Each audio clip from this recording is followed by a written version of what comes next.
டெசிக்ரேட்டட் survivor. யூஎஸில் ஒரு பெரிய பார்லிமெண்ட் பில்டிங் இருக்குங்கள, ஃபர்ஸ்ட் எபிசோட்லேயே வந்து அது நம்மால்னு வெடிச்சிடும். நம்ம ஆளுங்களுக்கு தான் வந்து எல்லாத்தையும் உடச்சி தள்ளுவானுங்கள்ல. யூஎஸில் இருக்கிற எல்லா பில்டிங்கும் உடைப்பானுங்க, பாலத்தை உடைப்பானுங்க, உலகம் அழியுதுன்னு.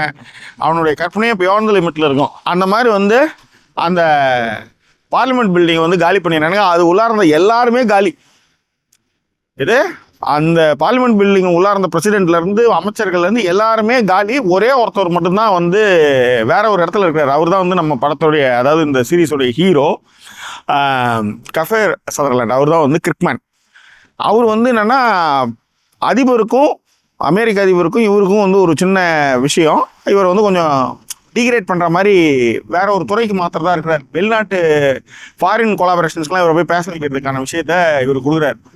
அந்த மாதிரி ஒரு சிச்சுவேஷனில் இவருடைய அமைச்சர் பதவி பிடிங்கிட்டு அந்த மாதிரி ஒரு இடத்த கொடுக்கறதுக்கான ஒரு சிச்சுவேஷன். அந்த நேரத்தில் பார்த்தா அதிபர் காலி.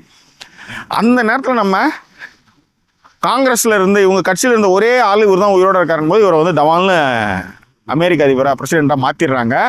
அதன் பிறகு அவர் சந்திக்கக்கூடிய பிரச்சனை, அதுவும் இல்லாத ஒரு 10 நிமிஷம் கூட மதிக்க மாட்டானுங்க.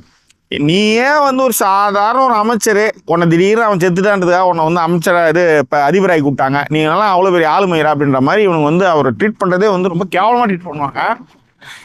அப்படி அப்படி நினச்சவனுங்களை அவர் எப்படி வந்து தன்னை வந்து மதிக்க வைக்கிறாரு, அவர் என்ன மாதிரி பிரச்சனைலாம் சந்திச்சாரு, அவர் யாரெல்லாம் வந்து முதல்ல குத்துனாங்க, கூடயே இருந்து குழிப்பிடிச்ச ஆளுங்களாம் யாரு அப்படின்றத ரொம்ப சுவாரஸ்யமாக முதல் சீசனில் 22 எபிசோடில் இதை சொல்கிறாங்க. இங்கிலீஷில் இருக்குது. சீன்லாம் பெரிய சீன்லாம் கிடையாது, குடும்பத்தோட உட்காந்து பார்க்கலாம். இதுதான் மேட்ரு.